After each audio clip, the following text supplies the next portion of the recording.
पत्रकार परिषदेला माझ्यासोबत पुणे शहराचे शहर प्रमुख सन्माननीय गजाभाऊ थरकुडे आहेत, प्रसिद्धी प्रमुख अनंत घरतजी आहेत, माझ्या उजव्या बाजूला काही लोक आहेत, पण त्यांचं इंट्रोडक्शन मी आपल्याला थोड्या वेळाने करून देते।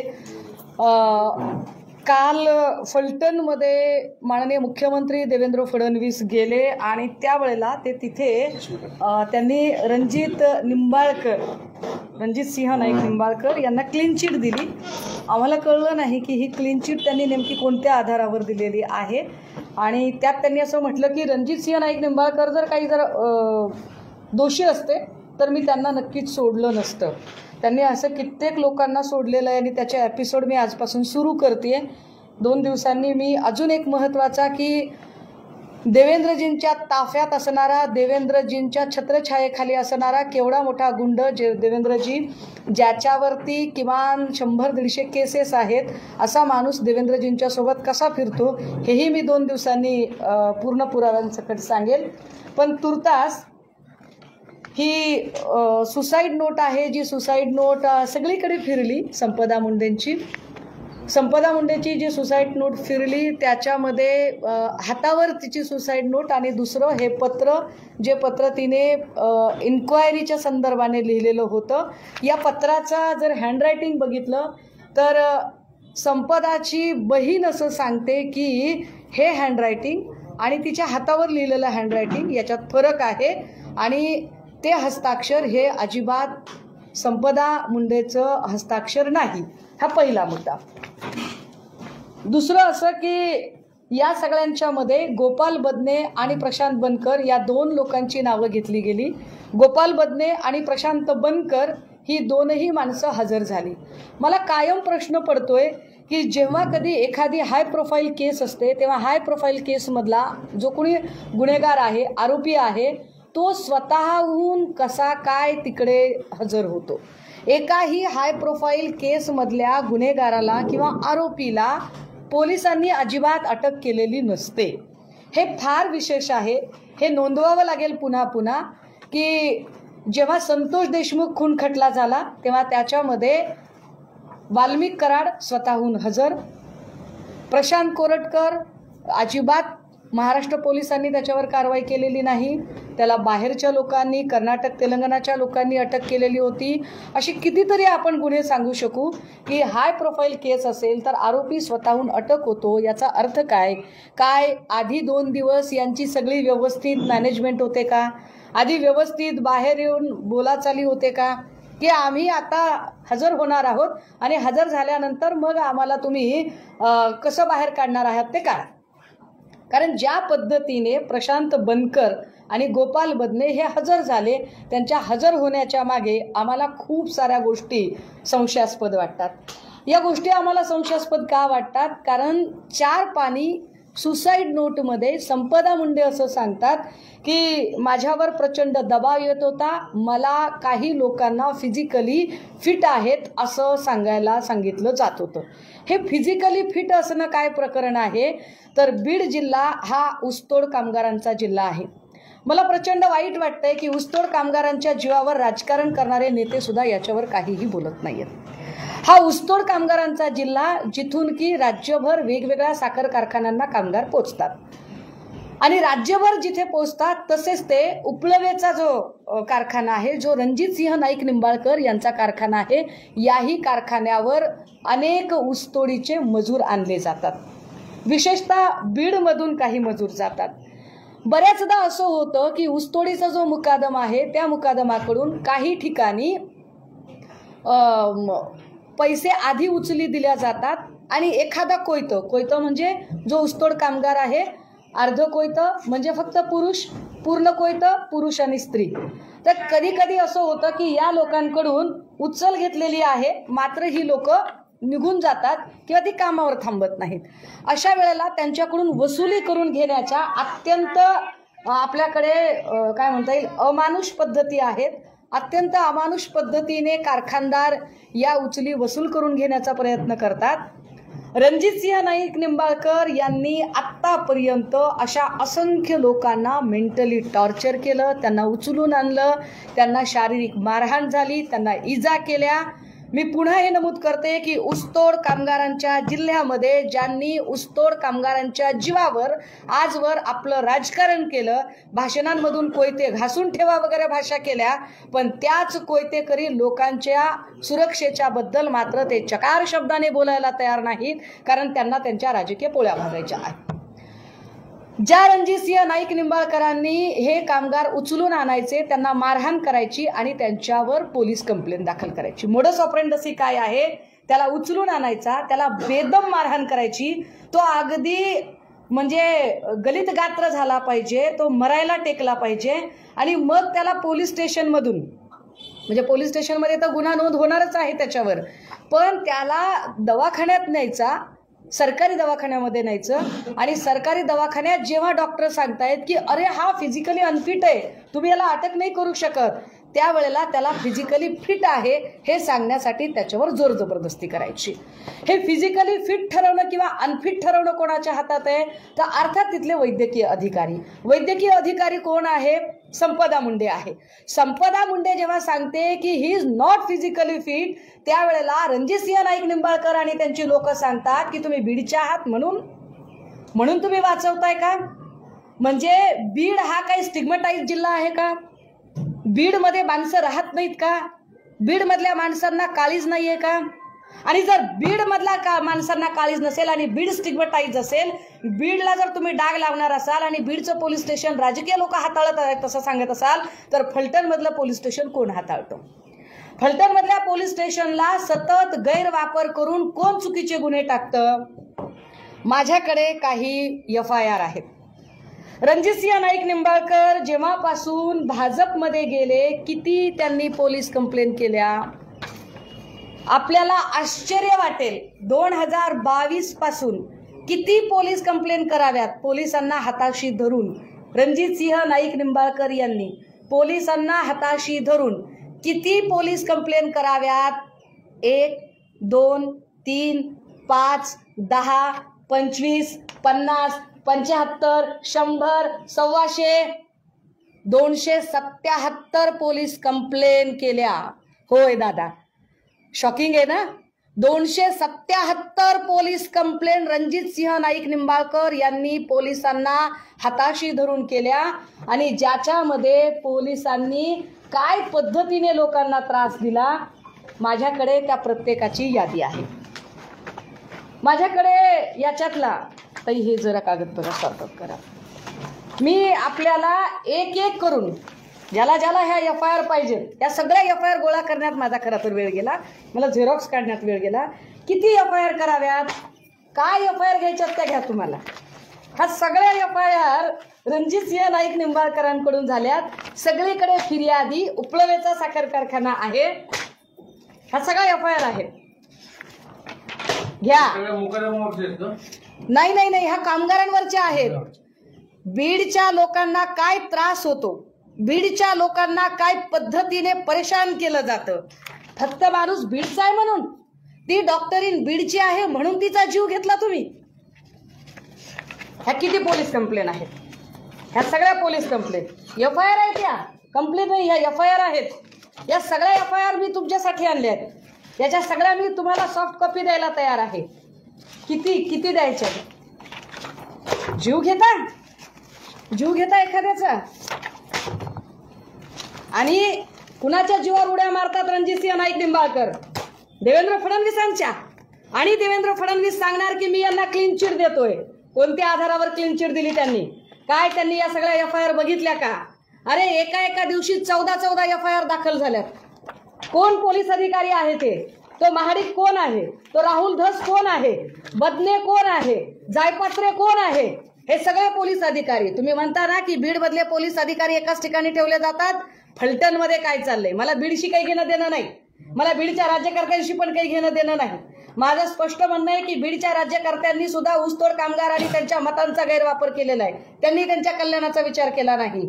पण यामुळे बीडमध्ये जो ऊसतोड कामगार आहे त्यांचा प्रश्न इथं ऐरणीवर आलाय की काय हलाकीचं आणि गुलामांचं जगणं ते जगताहेत. अरे माणसं बॉयलरमध्ये उचलून टाकली राव. उचलला माणूस आणि बॉयलरमध्ये टाकून दिला, मरून गेला माणूस. त्याची दाद फिर्याद नाही काही. बरं, आता हे सगळं चालू असताना ही मोडस ऑपरेंडसी आहे की पोलीस स्टेशन हाताशी धरायचं, वाटेल तेवढे गुन्हे दाखल करायचे, मारहाण करायची, अगदी पोलीस स्टेशनमध्ये जाऊन पण कधी कधी मारहाण करायची आणि त्याला परत आपल्या कारखान्यावर आणायचं. पण परत कारखान्यावर आणताना डॉक्टर कसा काय डिस्चार्ज करेल? डॉक्टर तर म्हणेल की ही इज नॉट अनफिट. मग त्यावेळेला त्याला मेडिकली फिट असल्याचं प्रमाणपत्र देण्यासाठी रणजितसिंह नाईक निंबाळकर हे त्याच्यावर दबाव आणणार. पोलीस स्टेशन आणि या सगळ्यांची एक साठगाठ असते. आमचे प्रश्न काही निर्माण होतात की एक महिला डॉक्टर अर्ज करते, ती सांगते की मला अनफिट माणसाला फिट असायला सांगितलं, मी त्या माणसाला 2D इको करायला सांगितलेली आहे. तो 2D इको करायला जाणार होता, त्याचा 200च्या वर BP होता आणि मी आर्ग्यू करते, मी वाद घालते, मी काम करत नाही असं म्हणून माझी तक्रार केली गेली. डिपार्टमेंटकडे तक्रार केली गेली. मी डिपार्टमेंटला विचारलं की अरे माझ्याबद्दल काय नेमकी तक्रार आहे, तुम्ही काय कारवाई केली ती मला सांगा. आणि ती कारवाई अजिबात सांगितली जात नाही की कोणती कारवाई झालेली आहे. त्यानंतर ती वैतागते. आपण सगळे पत्रकार असण्यापेक्षा माणूस आहात, म्हणजे मला फार चिडचिड याच्यासाठी होते की वैशाली हगवणे प्रकरणात पण हेच झालं होतं. हगवणे प्रकरणात त्या माऊलीने आत्महत्या केली आणि तिचं कॅरेक्टर असोसिएशन केलं. वैष्णवी हगवणे प्रकरणातही तिचं कॅरेक्टर असोसिएशन केलं. सेम मोडस ऑपरेंडसी आता करताय. सेम आताही संपदा मुंडेचं कॅरेक्टर असोसिएशन करण्याचा प्रयत्न केला जातोय. तिचं चारित्र्य ठीक नव्हतं, ती कोणाला तरी भेटत होती, तिचे काय संबंध होते, असा गलिच्छपणा चाललेला आहे. लाज वाटली पाहिजे या सगळ्यांना की तुम्ही एखाद्याच्या मेल्यानंतर तुम्ही त्याचं कॅरेक्टर असोसिएशन करताय. बरं, साधा प्रश्न आहे माझा की एखाद्या गावात जेव्हा आम्ही राहतो आणि त्या गावात आमचं घर असतं त्यावेळेला आम्ही त्याच गावात हॉटेल घेऊन राहत नाही. संपदा मुंडे रात्री 1 वाजता त्या हॉटेलमध्ये गेलीच कसं काय? ताई हॉटेलचा फोटो द्या मला जरा. संपदा मुंडे त्या हॉटेलमध्ये गेली कशी काय? हे हॉटेल आहे, हॉटेल मधुदीप. या हॉटेलमध्ये रात्री 1 वाजता संपदा मुंडेला एंट्री का दिली? एकट्या महिलेला हॉटेल मिळतं असं मला तरी माहीत नाही. काय हिची एंट्री कायदेशीर पद्धतीने घेतली होती, सही होती, सगळे डॉक्युमेंट ते घेऊन गेले असं सांगतायत. मी हेही डॉक्युमेंट मागितले पण ते डॉक्युमेंट घेऊन गेले असं सांगत आहेत. ते याच्यावर एका चकार शब्दाने बोलत नाहीयेत. आता ती का गेली रात्री 1 वाजता? तिला काय गरज पडली स्वतःचं घर असताना त्या हॉटेलमध्ये जायची? हे हॉटेल कुणाचं आहे ते जरा सांगितलं पाहिजे मी. हे हॉटेल भोसले नावाच्या माणसाचं आहे. कोण आहे हा भोसले? हा भोसले रणजितसिंह हा इकडचा भोसले आहे. रणजितसिंह नाईक निंबाळकर आत्ता जेव्हा इलेक्शन लढतील तेव्हा भाजपाचा संभाव्य नगराध्यक्ष पदाचा हा उमेदवार आहे. याच्या बाजूला अजून एक माणूस आहे, यांचं नाव आहे जयकुमार गोरे. काल जयकुमार गोरे त्यांच्या स्टेजवर होते. जयकुमार गोरेवरही एका महिलेने फार आरोप केलेले आहेत. लक्षात घ्या, जयकुमार गोरे बाजूलाच राहतात. जयकुमार गोरे, भोसले, रणजितसिंह नाईक निंबाळकर सगळे एका फ्रेम मध्ये दिसत आहेत आणि या माणसाचे हे हॉटेल आहे. ये रिश्ता क्या कहलाता है. का या हॉटेलवर बोलावलं होतं? हॉटेलवर बोलावलं होतं की गेली होती? हॉटेलवर बोलावलं असेल तर कशासाठी बोलावलं होतं? जर तिची बहीण सांगते की ते हस्ताक्षर तिचं नाहीच आहे तर तिच्या हातावर कुणी लिहिलं? काय संपदा मुंडेचा जीव गेला का? काय संपदा मुंडेची हत्या झाली का? संपदा मुंडेने आत्महत्या केली की संपदा मुंडेने हत्या केली? हत्या झाली. तुम्ही म्हणाल की मी डायरेक्ट आत्महत्या आणि हत्या यावर का बोलतेय? मी यावर आपल्याला 2 व्हिडिओ दाखवले पाहिजेत. जर आपल्याला आठवत असेल याच्या आधी एक काय म्हणता येईल त्याला, साधारणतः 2 वर्षांपूर्वी ननावरे नावाचं नाव तुम्हाला आठवत असेल. नंदकुमार ननावरे. कोण नंदकुमार ननावरे? आमदार कलानी यांचा पीए. नंदकुमार ननावरे आणि त्यांची बायको हे प्रचंड त्रस्त झाले आणि त्रस्त होऊन त्यांनी सांगितलं की बाबा आमचं कुणीच ऐकून घेत नाहीये आणि आमच्याकडे आत्महत्या करण्याशिवाय काहीही पर्याय नाहीये. हा आहे नंदकुमार ननावरे.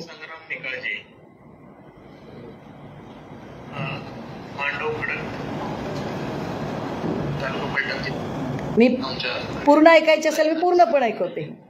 माझ्या घरात येऊ तिच्या मोबाईलमध्ये याच्यात त्यांनी रणजितसिंह नाईक निंबाळकरांचं नाव घेतलेलं आहे आणि जीव दिला, आत्महत्या केली. जे वकील आले त्याचे CCTV आमच्याकडे उपलब्ध आहेत आणि सेव्ह करून ठेवले.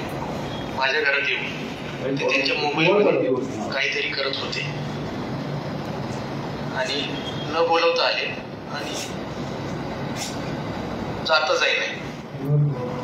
त्यामुळे माझ्या घरात हा व्हिडिओ सगळीकडून काढून टाकलेला आहे, हे फार विशेष आहे. त्यांनी काहीतरी हा व्हिडिओ युट्यूबवर शिल्लक ठेवला नाही.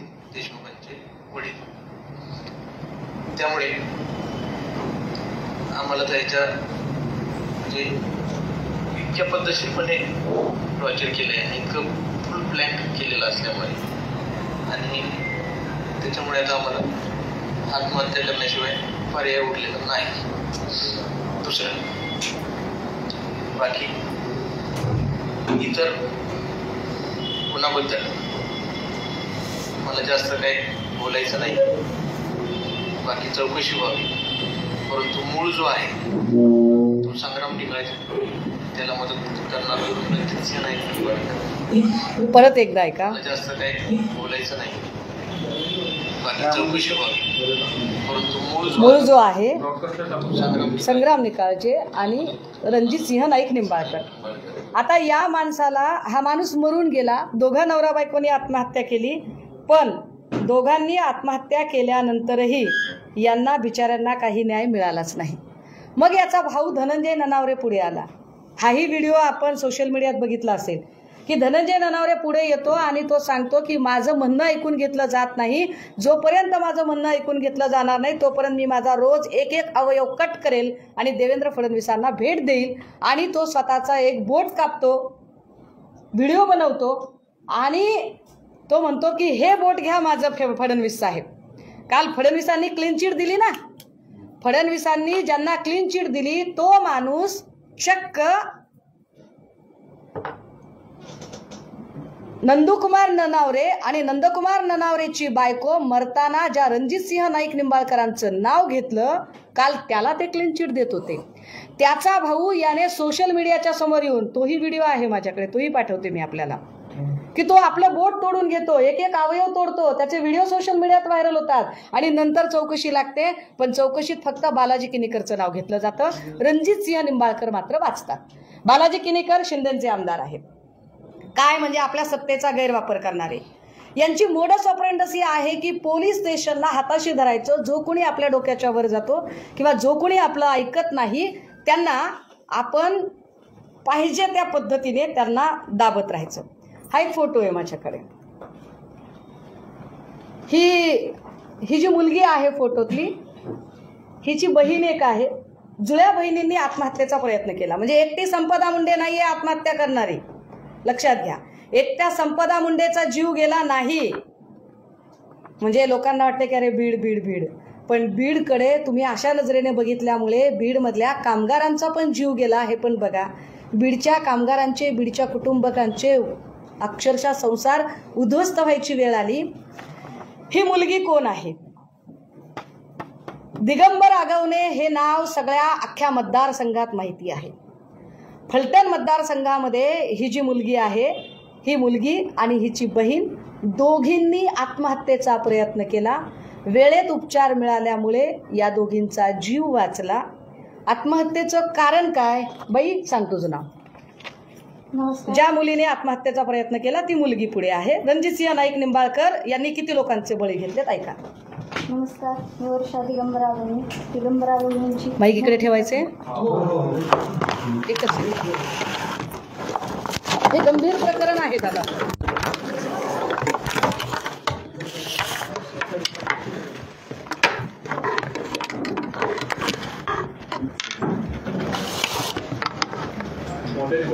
नमस्कार, मी वर्षा दिगंबर आगवणे. दिगंबर आगवणेंची मोठी कन्या. 9 ऑगस्ट 2022ला वडिलांना अटक झाली. त्यानंतर 9 नोव्हेंबरला घराची जप्ती झाली होती. आम्ही 8 नोव्हेंबरला औषध पिलो. त्रास असा झाला की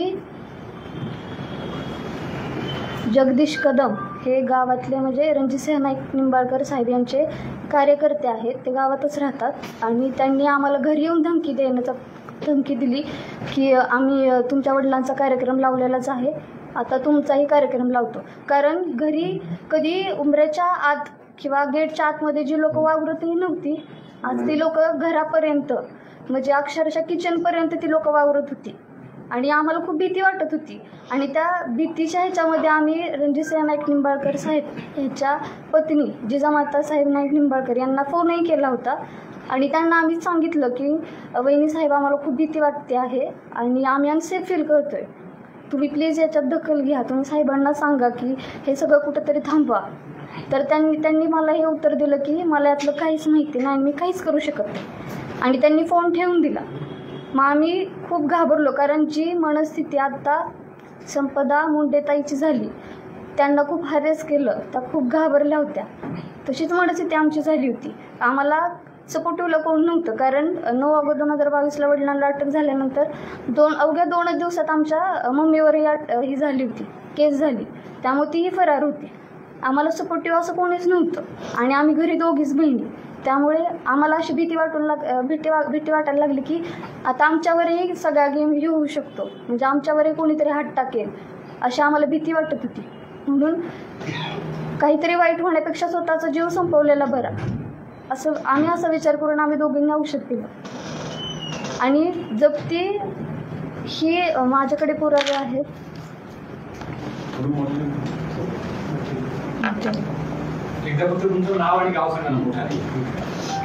माझं नाव वर्षा दिगंबर आगवणे, मी फलटणची. आगवणे हे सेंट्रल बँक ऑफ इंडिया हे सगळे प्रॉपर्टी आहेत ज्या की तारण नाही आहेत, त्यासुद्धा सील केल्या गेल्या आहेत, हे सगळे आहेत. हा विषय असा आहे, दिगंबर आगवणे आणि रणजितसिंह नाईक निंबाळकर यांची अनेक व्यवसायांमध्ये भागीदारी होती. दिगंबर आगवणेला न सांगता रणजितसिंह नाईक निंबाळकर यांनी त्यांच्या अनेक प्रॉपर्टी बँकेला तारण ठेवल्या आणि या सगळ्यांच्या संबंधाने ज्या माणसाला माहीत नाही आहे त्या माणसावरती केसेस दाखल झाल्या. किती केसेस दाखल झाल्या? एका माणसावर किती केस दाखल व्हाव्या? पोलीस स्टेशनचा गैरवापर काय असतो? रणजितसिंह नाईक निंबाळकर यांना कोण खाणार आहे? मला प्रश्न हा पडला आहे. रणजितसिंह नाईक निंबाळकरांना सिक्युरिटी कशासाठी दिली आहे? देवेंद्र फडणवीसांनी याची उत्तरं दिली पाहिजेत की रणजितसिंहला मुळात सिक्युरिटी कशासाठी आहे? कुणापासून भीती आहे रणजितसिंह नाईकांना की एका पडेल खासदाराला तुम्ही एवढी सिक्युरिटी दिलेली आहे? ही सिक्युरिटी कशासाठी आहे? ही लोकांना घाबरवण्यासाठी आहे? कारण ज्या केसेस दाखल केल्या, एकूण 24 गुन्हे दाखल झाले. महत्त्वाचं, ही पोरगी, ह्या ताई, ती तिकडे ती व्हिडिओ करते, ती ताई, तिचा नवरा मेलेला आहे. हे सगळे बाया पोर आहेत. यांनी काय खून केलाय का? अपहरण केलंय का? खंडणी मागितली आहे का? दरोडा टाकलाय का? चोरीमारी केली आहे का? यांच्यावर मकोकासारखा गुन्हा आहे. काय पोलीस स्टेशनचा गैरवापर होऊ शकतो की यांच्यावर मकोकासारखा गुन्हा आहे? ताई, गुन्हे सांगा आता तुम्ही, तुमची ओळख सांगा आणि गुन्हे सांगा. हां, नमस्कार, मी जयश्री दिगंबर आगवणे, फलटण पंचायत समिती सदस्य, दिगंबर आगवणेंची पत्नी. तर आज जो फलटणमध्ये जो प्रकार घडला, आज 4 दिवस झालं बातम्या बघतोय, जो डॉक्टर संपदाताईंबरोबर जे घडलं ते आम्ही 2 वर्ष झालं त्या ह्याच्यातून जातोय. 3 वर्ष झालं घरापासून घरदार सगळं जप्ती केलेलं, म्हणजे सत्तेचा दुरुपयोग करून त्यांनी सगळी जी प्रॉपर्टी तारण नाही ती तारण केली. आणि आज 9 ऑगस्ट 2022 माझ्या पतीवरती एका गुन्ह्यामध्ये चौकशीसाठी बोलवलं, दिवसभर बसवलं आणि 5 वाजता अरेस्ट म्हणून सांगितलं, जे की त्याच्यात इंट्रीम बेल होता. आणि त्यांनी म्हणजे प्रशासनाचा आणि सत्तेचा पुरेपूर फायदा घेऊन आमच्यावरती 25 गुन्हे दाखल केलेत. हे रीतसर गुन्हे आहेत. प्रत्येक केसमध्ये बेल होणार, MCR झाला की बेल घेणार की लगे दुसरा गुन्हा दाखल, लगे तिसरा गुन्हा दाखल, असे करून आमच्यावरती 25 गुन्हे दाखल केले. त्याच्यातले 12 FRI माझ्यावरती आहेत. मकोका, खंडणी, MPID, ED. आणि ते असे आम्ही 2 वर्षाखाली इथं पत्रकार परिषद घेतली होती. त्यावेळेस 3 वर्ष झालं आमची दखल कोणीही घेतली नाही. का पत्रकार परिषद घेतली, सगळे व्हिडिओ ह्याच्यावरून डिलीट केले, यूट्यूबवरून डिलीट केले, पत्रकारांच्या चॅनलवरून डिलीट केले. कोणालाही पत्रकार दबावाखाली कोणालाही आमची बातमी लावून दिली नाही. नंतर आम्ही आमचा यूट्यूब चॅनल खोलला आणि आम्ही आमचे व्हिडिओ बनवले, जे की माझ्याकडे प्रत्येक FRIचा पुरावा आहे. प्रत्येक FRIचा पुरावा आहे आणि प्रत्येक FRIचा कागद आहे माझ्याकडे. त्यांनी ईडीला हे लेटर दिलेलं आहे. ईडी 9 ऑगस्ट 2022ला अरेस्ट झाली आणि लेटर दिले 29/7/2022ला. बँकेला लेटर दिले की ईडीनं तक्रार दाखल केलेली आहे, तुम्ही पण त्याची चौकशी करून तक्रार दाखल करा. आणि ते सांगतात की माझा ह्याच्याशी काही संबंध नाही. ते मोक्याची सुरुवात ह्याच्यापासून झाली. आता प्रश्न असा निर्माण होतो की भाजपा जी सांगते की आमचा ईडीशी काही संबंध नाही, ईडी CBIच्या यंत्रणा कशा वापरल्या जातात एखाद्या माणसाची माती करण्यासाठी त्याचा भक्कम पुरावा आहे. मुळात ईडीने काय कारवाई केली, ईडीने काय चार्जशीट दाखल केली, ईडी कोणत्या स्टेटसला आहे आता, हे बाहेर कुणालाही कळायचं कारण नाही. पण तरीसुद्धा या केसमध्ये ईडीला स्वतः रणजितसिंह नाईक निंबाळकर पत्र लिहून सांगतात की याच्यावर कारवाई झाली पाहिजे. रणजितसिंह नाईक निंबाळकर ईडीला सगळी माहिती देतात आणि त्यांच्या हे लक्षातच येत नाही आणि हे पत्र माहिती अधिकाराखाली नंतर आम्हाला बाहेर मिळतं. म्हणजे रणजितसिंह नाईक निंबाळकर एक पडेल खासदार काय पद्धतीची ताकद वापरतात आणि ती ताकद वापरून फक्त तो भाजपच्या वळचणीला माणूस आहे म्हणून त्याच्या संबंधाने कुठलीही चर्चा गवगवा केला जात नाही. आणि मुख्यमंत्री महोदय सरळ सरळ क्लीन चिट देतात. मुख्यमंत्र्यांची कालची क्लीन चिट म्हणजे पोलिसांनी तपास थांबवावा याचे एका अर्थाने अलिखित संकेत आहेत. हे अलिखित संकेत का दिले जातात? प्रश्न असा निर्माण होतोय की ज्या संपदा मुंडेंचा जीव गेलेला आहे, आमचा पहिला तर हा त्याच्यातला प्रश्न आहे की संपदा मुंडेचा मुळात आत्महत्या झाली की हत्या झाली. आम्हाला दाट संशय आहे की संपदा मुंडेची हॉटेलवर बोलून हत्या झालेली आहे. संपदा मुंडेंची हत्या करण्यामध्ये फक्त गोपाल बदने आणि प्रशांत बनकरच आहे की अजून कुणी लोक आहेत? हे दोनच चेहरे आपल्याला दिसत आहेत, पण बाकीचे म्हणजे ज्यांची नावं मी मगाशी घेतली या सगळ्या लोकांच्या चौकशा झाल्या पाहिजेत. ज्या चौकशांमध्ये मी कदाचित ती नावं विसरून जाईल म्हणून मी काही नावं मगाशी घाईघाईने लिहिली होती की ही जी सगळी नावं आहेत यांच्यामध्ये काय त्या सगळ्या लोकांना भाऊबीजेचा दिवस होता, त्याच्या 3 दिवस आधी संपदा मुंडे आपल्या बहिणीला सांगते की माझं कास्ट सर्टिफिकेट व्हेरीफाय करायचंय, ते कास्ट सर्टिफिकेट घेण्यासाठी मी येणार आहे. म्हणजे जी पोरगी पुढच्या 8 दिवसाच्या तिच्या कामांचं प्लॅनिंग करते ती पोरगी जीव कसा काय देऊ शकते? मुद्दा क्रमांक 1.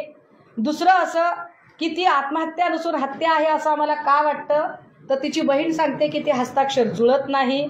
तिसरं असं की हॉटेलमधून हॉस्पिटलमध्ये तिला नेण्याची एवढी, एक तर ती हॉटेलमध्ये कशी सापडली, चौथं तिचे नातेवाईक आलेले नव्हते तोपर्यंत तिची डेड बॉडी उचलण्याची घाई का केली? का तिची डेड बॉडी उचलली?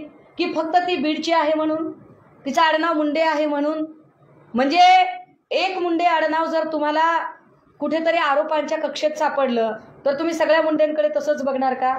तुम्ही सगळ्या वंजारी समाजाकडे तसंच बघणार का?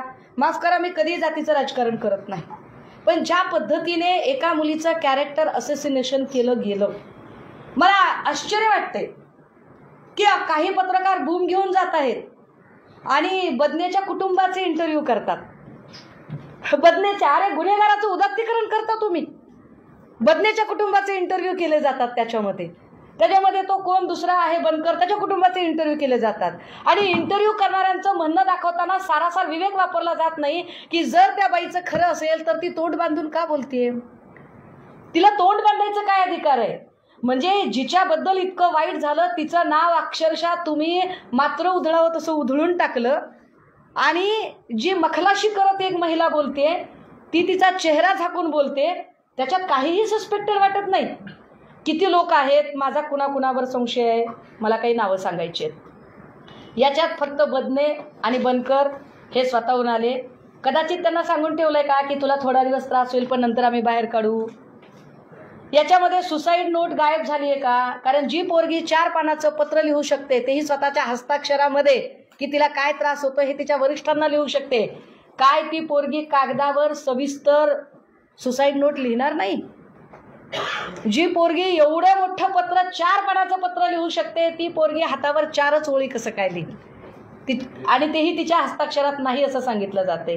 हँडरायटिंग वेगळी सांगितलं जाते. बनकर आणि बदने दोन्ही प्रकरण पूर्णतः वेगळे आहेत का? यांची नावं टाकून दिशाभूल करण्यात आली आहे का? खरा तपास त्या 4 पानी खुलासा पत्रावरून हवा.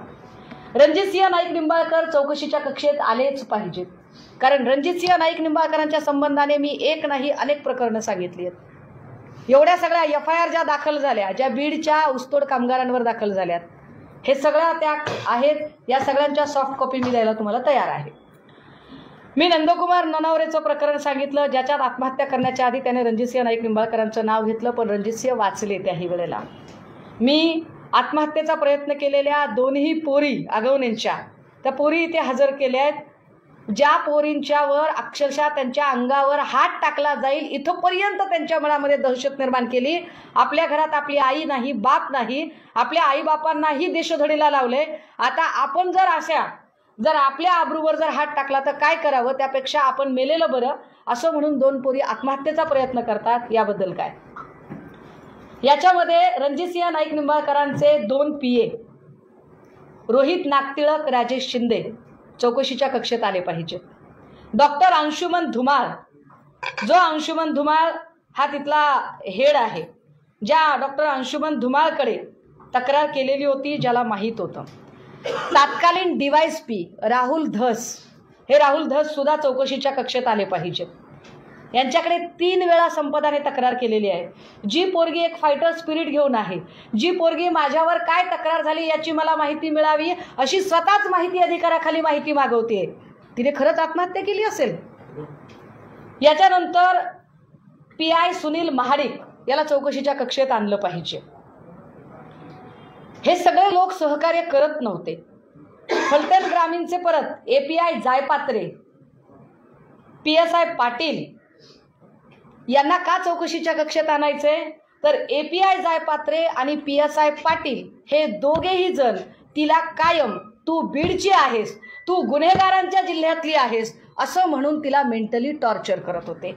API जायपात्रे आणि PSI पाटील यांच्याबद्दल सदरील महिलेने अनेकांना त्या संबंधाने माहिती दिली होती आणि तिची ती माहिती त्या 4 पानी पत्रामध्येही आहे, ज्यात ती सांगत आहे की मी बीडची आहे म्हणून मला त्रास होत होता.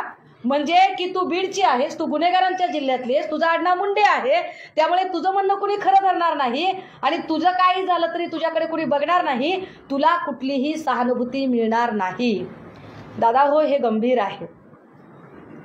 अमुक एका जिल्ह्यातलं कुणीतरी येतं आणि त्याचा जीव चालला तरी तुला सहानुभूती मिळू शकत नाही, कारण तुझा जिल्हा इतका बदनाम झालेला आहे, तुमची माणसं इतकी बदनाम झालेली आहेत, तुमचं आडनाव इतकं बदनाम झालेलं आहे की तुम्हाला कुठलीही सहानुभूती मिळणार नाही. अशा पद्धतीने जर मांडणी केली तर आपल्याला कुठूनही न्याय मिळणार नाही. अगतिक झालेली पोरगी काय करेल? तिने आत्महत्या केली तरी हे सगळे लोक जबाबदार आहेत, पण मला ठाम विश्वास आहे की याच्यात काहीतरी गौडबंगाल आहे, याच्यात काहीतरी वेगळं शिजलेलं आहे. सबब देवेंद्र फडणवीसांनी क्लीन चिट देण्याची घोषणा करू नये, ती घाई करू नये. त्यांनी का घाई करावी? म्हणजे देवेंद्रजींना ज्यांना वाचवायचं असतं त्यांच्याबद्दल आणि ज्यांना बुडवायचं असतं त्यांच्याबद्दलही ते घाई करतात. मी आठवण करून दिली पाहिजे. किरीट सोमय्याबद्दल त्यांनी घाईघाईने येऊन सांगितलं की व्हिडिओ खरे आहेत. पोलिसांनी विचारलं नव्हतं की व्हिडिओ खरे आहेत का खोटे आहेत, पत्रकारांनी विचारलं नव्हतं की किरीटचे व्हिडिओ खरे आहेत का खोटे आहेत, पण किरीट सोमय्याला खड्ड्यातच घालायचा होता म्हटल्यावर घाईघाईने फडणवीस पुढे आले आणि सांगितलं की व्हिडिओ खरे आहेत. आत्ता का घाईघाईने सांगताहेत ते, का घाईघाईने क्लीन चिट देत आहेत? आमची विनंती आहे आपल्या सगळ्यांच्या माध्यमातून, माननीय उच्च न्यायालयाने समिती गठीत करावी. आमचा SITवर सुद्धा विश्वास नाही आहे. माननीय उच्च न्यायालयाने समिती गठीत करावी आणि या खून प्रकरणाचा, आम्हाला वाटतंय की याच्यात खून झालाय, आम्हाला वाटतंय की बीडच्या एका पोरीची इन्स्टिट्यूशनल हत्या झाली आहे, ही संस्थात्मक हत्या आहे. होय, मी फार मोठा शब्द वापरत आहे. हे जर असंच राहिलं तर एका अर्थाने स्टेट स्पॉन्सर्ड टेररिझम सारखी परिस्थिती निर्माण होईल. ज्या पद्धतीने तुम्ही एक बीडचं एक चित्र निर्माण केलंय त्यामुळे बीडचा कुठलाही माणूस न्याय मागायला पुढे येणारच नाही की अरे बाबा आधीच आपण गुन्हेगार आहोत किंवा आधीच आपल्याला गुन्हेगार म्हणून बदनाम केलं गेलंय तर आपण कशाला न्याय मागायचा. संपदा मुंडे ही त्याच वाटेवरची प्रवासी आहे ज्या वाटेवर नंदकुमार ननावरेचे प्रवासी होते. नंदकुमार ननावरेंची पत्नी गेली. नंदकुमार ननावरेचा भाऊ धनंजय ननावरे ज्याने आपला एक एक अवयव कापून फडणवीसांना भेट दिला, ज्या वाटेवर अगवणेंच्या 2 पोरींनी आत्महत्येचा प्रयत्न केला आणि ज्या वाटेवर मला या सगळ्या गोष्टी चौकशीच्या कक्षेत याव्यात. वाल्मिक कराडच्या वेळेला आल्या ना सगळ्या चौकशीच्या कक्षेत. किती बँका बुडवल्या रणजितसिंह नाईक निंबाळकरांनी आत्तापर्यंत, किती बँकांकडून कर्ज घेतलं. रणजितसिंह नाईक निंबाळकरांच्या उपलवेच्या कारखान्यामध्ये बॉयलरमध्ये किती लोकांचे घातपात झाले, बॉयलरमध्ये किती लोक पडली का पाडली, या सगळ्याच गोष्टींच्या आता निपटारा झाला पाहिजे. आणि जोपर्यंत निपटारा होत नाही तोपर्यंत हा प्रश्न आम्ही लावून धरू. हे बघा, हे खराब त्यांनी हे घेतलं पोलीस प्रोटेक्शन कारागृहातला कटरच. ओके.